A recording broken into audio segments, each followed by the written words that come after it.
No sé ni por dónde empezar a contarte. Lo que sí puedo decirte es que son esas experiencias que uno no quisiera volver a vivir nunca. Pero comenzaré por decirte que esto me pasó hace algunos años, cuando servía a las fuerzas militares. Fue una noche de finales de octubre, cuando hacíamos un reconocimiento especial en la camioneta, en cierta zona de la Sierra de Guerrero, en la periferia de Tierra Colorada, un pueblo relativamente cercano de donde estábamos. Era una noche calurosa y apacible. Tuvimos la fortuna de tener una luna llena muy grande que iluminaba todo el paisaje y el camino bastante bien. Ya llevábamos varias horas haciendo el reconocimiento y todo parecía sin ninguna novedad. El sargento, que iba de copiloto, ya me había dado la orden de que nos regresáramos al cuartel, y en esas andábamos, cuando vimos a lo lejos, sobre el mismo camino por donde íbamos, a un par de jóvenes que, al vernos, intentaron esconderse de nosotros entre el denso ramaje de los costados.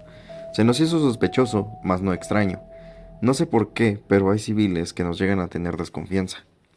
A una señal del sargento, dirigí el vehículo hacia donde los habíamos visto esconderse. Lo hice muy despacio.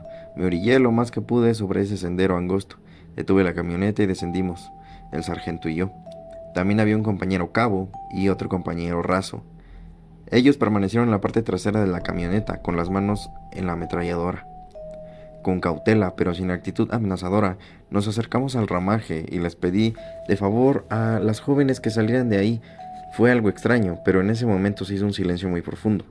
Tras unos segundos de espera salieron poco a poco de entre los arbustos. La más grande tendría quizá unos 17 y la otra chica unos 14 años. Al quedar totalmente al descubierto, nos llamó la atención que la más pequeña apretaba los dientes y agachaba la cabeza, mientras se agarraba el hombro con ambas manos. Parecía venir herida, pero no podíamos ver qué tipo de lesión, porque traía una chamarra encima sobrepuesta. La chica más grande la sujetaba del otro brazo, como si la estuviera ayudando a mantenerse en pie. Levantó la vista hacia nosotros y se nos quedó viendo fijamente. Tenía una mirada muy penetrante, y no sé si era la luz de la luna, pero sus ojos de pronto parecían tener un reflejo de color rojizo. El sargento les preguntó qué hacían por esos caminos tan despoblados. La joven, sin dejar de mirarnos, nos dijo que venían de regreso de un baile en el pueblo, por el barrio de San Isidro, y que su casa no estaba lejos de aquí. La respuesta no convenció mucho al sargento. Habíamos estado bastante tiempo en estos parajes y no habíamos visto ninguna ranchería, poblado o casa cercana. Entonces yo le pregunté qué tenía la otra chica en el brazo y por qué se quejaba tanto. La joven guardó silencio un segundo y nos dijo que en el baile se habían peleado unos fulanos y que habían sacado algunas armas y que en el argüende a su hermana la habían herido en el hombro, pero que era una lesión superficial y la llevaba a casa para curarla. El sargento la miró desconfiado y le dijo que si no quería que las auxiliáramos o las lleváramos a alguna unidad médica. La joven nos insistió que no era de gravedad, que ella la podía atender en casa. Guardó silencio por un segundo y en un tono más molesto nos dijo que si no teníamos alguna otra pregunta. Ellas se tenían que retirar porque tenían que llegar a casa para curarla. Y sin decir más, empezaron a caminar pasando a nuestro costado sobre el sendero. El sargento les dijo que no se espantaran, que solo queríamos ayudarlas. Las jóvenes ignoraron sus palabras y siguieron avanzando hasta quedar a unos 5 o 6 metros de nosotros. Fue entonces cuando las cosas empezaron a complicar. Mi compañero raso cometió el error de amartillar su arma.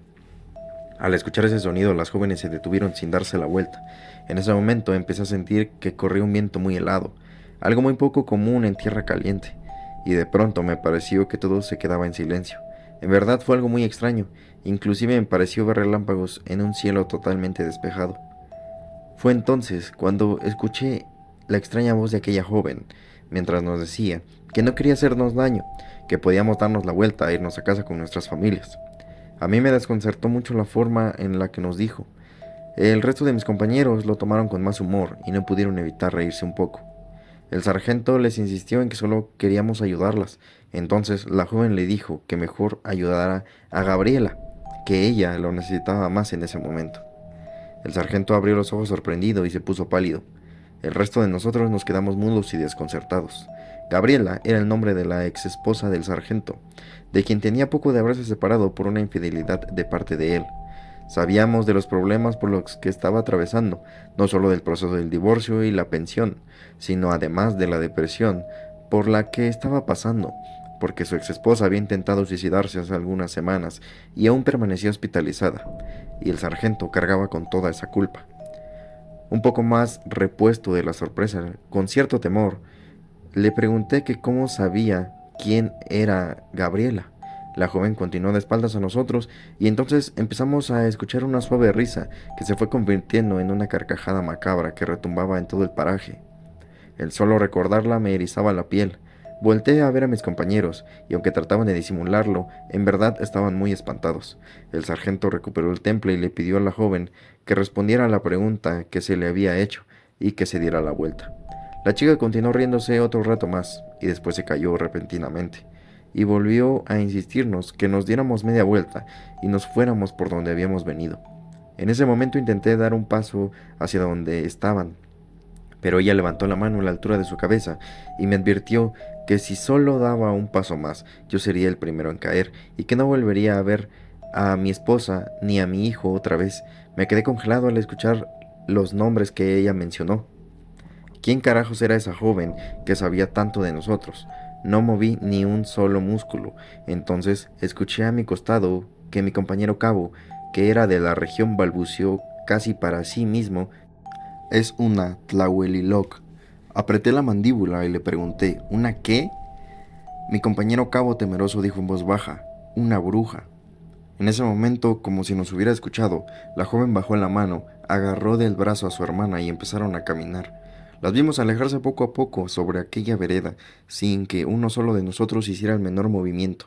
Todavía las alcanzábamos a ver, cuando de pronto en un parpadeo vimos como de la nada el fuego las cubrió por completo. Nos removimos inquietos. Esto no podía estar pasando. Mi primer impulso fue correr hacia la camioneta y sacar el extintor, pero en ese momento mi compañero Cabo me detuvo por el hombro y me señaló hacia donde estaban ellas, y entonces sucedió lo imposible. Cada joven era una bola de fuego que flotaba. Se elevaron por encima de los árboles por un segundo y enseguida salieron disparadas hacia lo más alto de la sierra hasta perderse entre los árboles. Todos nos quedamos con la boca abierta. No sé cuánto tiempo permanecimos así, hasta que la voz del sargento, dando la orden de subirnos a la camioneta, rompió el silencio y la tensión que había. Nadie dijo nada ni preguntó nada. Abordamos apresurados. Yo me puse al volante y conduje hacia el cuartel. Al llegar, antes de bajar de la camioneta, el sargento nos dio la orden de que no se hablara de esto con nadie, que hasta donde sabíamos todo el reconocimiento había transcurrido sin ninguna novedad. Todos asentimos con la cabeza. Al descender, lo primero que hice fue marcarle a mi esposa y a mis hijos. Estuve hablando por horas con ellos. Cuando terminé la llamada, me quedé todavía un momento fuera de mi cuarto, fumando un cigarro. Aún trataba de asimilar lo que nos había pasado. Desde ahí se podía ver gran parte de la sierra. Entonces sentí un escalofrío cuando por un momento me pareció ver dos pequeños puntos luminosos sobre la cima del cerro.